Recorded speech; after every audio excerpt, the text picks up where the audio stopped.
Hello friends, पिछले lectures में मैंने बताया था आपको किस तरह से प्रेसिपिटेशन होता है, किस तरह से कैलकुलेट करते हैं। फर्स्ट यूनिट कंप्लीट कर ली हमने प्रेसिपिटेशन। अब हम नेक्स्ट वाटर साइकिल के पैरामीटर इवेपोरेशन सेकंड यूनिट की बात करेंगे। इवेपोरेशन प्रोसेस कैसे होता है, किस तरह से प्लेस लेता है हमारा वाटर बॉडीज़ में, वो सब मैं आपको एक्सप्लेन करूँगा। एक्चुअली इवेपोरेशन होता क्या है? It is a process in which liquid changes to the gaseous state. ठीक है, ये लाइन तो आपको समझ में आ रही होगी। इवेपोरेशन एक प्रोसेस है जिसमें हमारा लिक्विड जो है गैसियस स्टेट में चेंज होता है। Evaporation is basically a cooling process. एक कूलिंग प्रोसेस है जिसमें क्या है, हमारा latent heat of vaporisation must be provided by the water body. अब ये latent heat of the vaporisation होता क्या है? लेटेंट हीट ऑफ वेपोराइजेशन हमारा जो है 585 कैलोरी पर ग्राम बोलते हैं, इतनी वैल्यूज होती है। लेटेंट हीट ऑफ वेपोराइजेशन हमारा होता है एक्चुअली कितनी अमाउंट ऑफ हीट पर ग्राम हम किसी भी लिक्विड को दें ताकि वो हमारा लिक्विड जो है गैसेस स्टेट में चला जाए। जैसे कि हमने 1 ग्राम ऑफ वाटर को 585 ग्राम कैलोरी अगर मैं एनर्जी दूंगा, हीट दूंगा, तो ये हमारा जो वाटर है वो गैसियस स्टेट में चला जाएगा। तो इसे हम बोलते हैं लेटेंट हीट ऑफ वेपोराइजेशन। ठीक है, तो हमारा अगर water body latent heat of vaporisation provide करता है तो फिर हमारा जो है इवेपोरेशन प्रोसेस प्लेस लेता है। Evaporation process actually cooling process होता है। इसका मीनिंग मैं ऐसे समझाता हूँ, जैसे वाटर बॉडी है, उस पर अगर हमारा हीट पड़ रही है, जैसे कि नून के टाइम पे, दोपहर के टाइम पे हमारा सबसे ज़्यादा सन रेज आती हैं, तो वाटर बॉडी काफ़ी हीट होती है। तो वो हीट जो है वो है हमारा लेटेंट हीट ऑफ वेपोराइजेशन। तो वो वाटर जो है हमारा, वो ट्रांसफ़र करता है वो हीट गैसीय स्टेट में जाने पे, और जब हमारा गैसीय स्टेट में चला जाता है तो वो हमारा कूल कर देता है वाटर को, तो इसीलिए हम उसको कूलिंग प्रोसेस बोलते हैं। ठीक है, तो यहाँ तक तो आपको समझ में आ गया होगा। ये बहुत इंपॉर्टेंट लाइन है, इसको मैं स्टार मार्क कर रहा हूँ। ये काफ़ी एग्जाम्स में पूछी जा चुकी है। Vapour, all the vapour are gases but all the gases are not vapour. ठीक है, क्योंकि ये इस लाइन को भी मैं आपको एक्सप्लेन कर देता हूँ। हमारा अगर हम वेपर को प्रेशराइज करें वापस, तो वो वापस लिक्विड फॉर्म में कन्वर्ट हो जाता है। लेकिन और भी ऐसी गैसेस हैं जिनको अगर हम वापस प्रेशराइज करेंगे तो वो लिक्विड फॉर्म में कन्वर्ट नहीं होती। तो इसलिए हमारा जो है all vapour are gases but all gases are not vapour. अब क्या क्या फैक्टर्स होते हैं जो वेपोरेशन को इफेक्ट करते हैं? सबसे पहला वेपर प्रेशर। वेपर प्रेशर, ये इस टर्म में लोगों को काफ़ी कंफ्यूज होता है। ये पूरा इक्वेशन है, लोग रटते हैं इसको।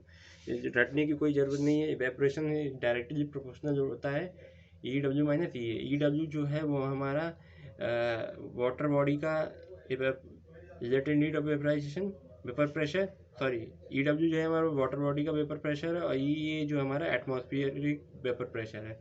जब हमारा ई डब्ल्यू ग्रेटर हो जाएगा ये से, मतलब ये एटमॉस्फेरिक जो वेपर प्रेशर है वो कम है और ये वाला वेपर प्रेशर, वाटर का वेपर प्रेशर ज़्यादा है, तो हमारा ये वाटर इवेपोरेट होने स्टार्ट हो जाएगा। ठीक है, वही मैंने लिखा हुआ है, ई डब्ल्यू अगर ग्रेटर देन ई है तो इवेपोरेशन होगा। अगर हमारा ई डब्ल्यू जो है वो लेस देन ई है, यानी ये कम है ये ज़्यादा है, तो हमारा कंडेंसेशन होगा और रेनफॉल होगा। ओके, सेकंड टर्म है हमारा टेम्परेचर। टेम्परेचर तो आप इजीली समझ सकते हैं, अगर टेम्परेचर किसी वाटर बॉडी का ज़्यादा होगा तो इवेपोरेशन ज़्यादा होगा। ठीक है, एटमॉस्फेरिक प्रेशर, जैसे मैंने यहाँ पे समझाया, अगर एटमॉस्फेरिक प्रेशर काफ़ी ज़्यादा है किसी भी वाटर बॉडी के ऊपर तो वहाँ पे इवेपोरेशन होने में काफ़ी प्रॉब्लम्स आती हैं। अगर हमारा एटमॉस्फेरिक प्रेशर कम है तो इवेपोरेशन ईजिली हो जाता है। ठीक है, तो हमारा सेकेंड पॉइंट एटमॉस्फेरिक प्रेशर हो गया। हमारा थर्ड पॉइंट है, सॉरी फोर्थ पॉइंट है सॉल्युबल साल्ट। अगर हमारे किसी वाटर बॉडी में साल्ट ज़्यादा है तो हमारा जो है इवेपोरेशन का रेट जो है कम हो जाता है। इसीलिए जो हमारा सी वाटर होता है वहाँ से इवेपोरेशन जो है हमारा इवेपोरेशन ज़्यादा होता है कंपेयर टू फ्रेश वाटर। ठीक है, अगर हमारा सी वाटर में जो है इवेपोरेशन, सॉरी, सी वाटर में जो है इवेपोरेशन कम होगा कंपेयर टू फ्रेश वाटर, क्योंकि सी वाटर में जो हमारे हैं सॉल्युबल साल्ट रहते हैं काफ़ी सारे, फ्रेश वाटर में कोई सॉल्ट नहीं रहता। अगर हमारा सॉल्युबल सॉल्ट है वाटर बॉडी में तो इवेपोरेशन हमारा कम होगा। और ठीक है, तो ये हमारा फोर्थ पॉइंट हो गया। पाँचवा है डेप्थ ऑफ वाटर बॉडी।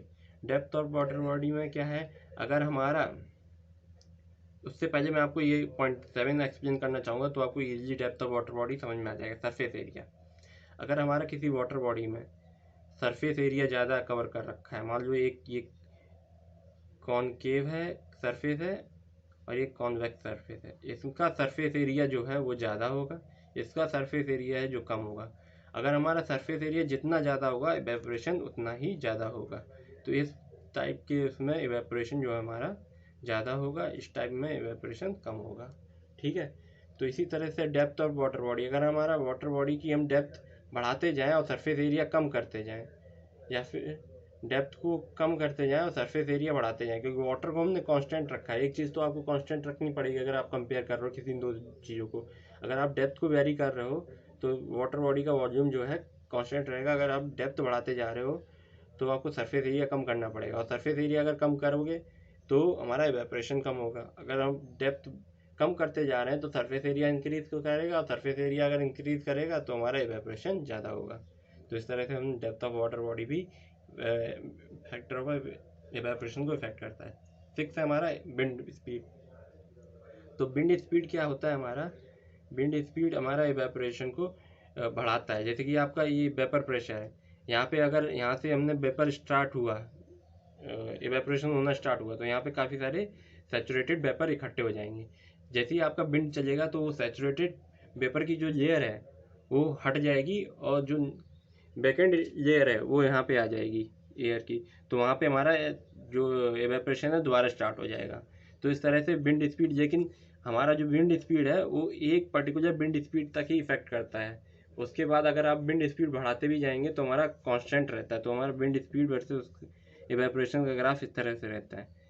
एक पॉइंट तक हमारा विंड स्पीड तक हमारा एवेपोरेशन इंक्रीज करता है, उसके बाद यहाँ पे इवेपोरेशन होगा, यहाँ पे विंड स्पीड होगी। अब इस विंड स्पीड के बाद जो हमारा इवेपोरेशन है वो कांस्टेंट रहेगा। आप कितना भी विंड स्पीड इसके बाद बढ़ाते जाएं, हमारा जो इवेपोरेशन है वो कांस्टेंट रहेगा। अब हम बात करते हैं, ये तो हो गया हमारा इवेपोरेशन क्या होता है, क्या क्या फैक्टर्स इफेक्ट करते हैं। अब बात करते हैं हम कंजर्वेशन, मतलब कैसे हम इसको कंजर्व कर, कैसे वाटर बॉडी को, जैसे हमने डैम वगैरह बनाया वाटर स्टोर करने के लिए। अब उससे अगर हमारा वाटर इवेपोरेट होता है तो काफ़ी बड़ी प्रॉब्लम है, क्योंकि हमें वाटर जो हमने स्टोर किया है किसी यूज़ के लिए तो वो हमारा इवेपोरेट हो जा रहा है और उसको हम फर्दर यूज़ नहीं कर पा रहे हैं। तो हम क्या करेंगे, ये कंजर्वेशन फॉलो करेंगे। पहला क्या है, provided greater depth of water body इस सरफेस एरिया एट रिड्यूस। जैसे मैंने यहाँ पे बताया आपको, डेप्थ को अगर इंक्रीज करते जाएंगे तो सरफेस एरिया कम होता जाएगा, तो हमारा इवेपोरेशन कम हो जाएगा। ठीक है, दूसरा है हम मैकेनिकल कवर, किसी रूफ सेड यूज़ कर लेते हैं। ठीक है, लेकिन अगर आप मैकेनिकल कवर प्रोवाइड कर रहे हैं तो वो हमारी स्मॉल बॉडी ही होगी, क्योंकि काफ़ी लार्ज बॉडी किसी रिवर या किसी सी के ऊपर आप मैकेनिकल कवर तो प्रोवाइड कर नहीं सकते इवेपोरेशन बचाने के लिए। तो इस तरह से हम स्मॉल बॉडी के लिए मैकेनिकल कवर का यूज़ करते हैं। लेकिन लार्ज वाटर बॉडी के लिए हम क्या करते हैं, केमिकल कवर का यूज़ करते हैं। केमिकल कवर क्या होता है, दो तरह के हम केमिकल्स यूज़ करते हैं, हेक्साडेकेनल जिसको कि मोस्टली हम सेटल अल्कोहल के नाम से जानते हैं, और ऑक्टाडेकेनल इसको हम सेटराइल अल्कोहल के नाम से जानते हैं। तो ये दोनों हम क्या करते हैं, वाटर बॉडी के पे सरफेस पे डाल देते हैं।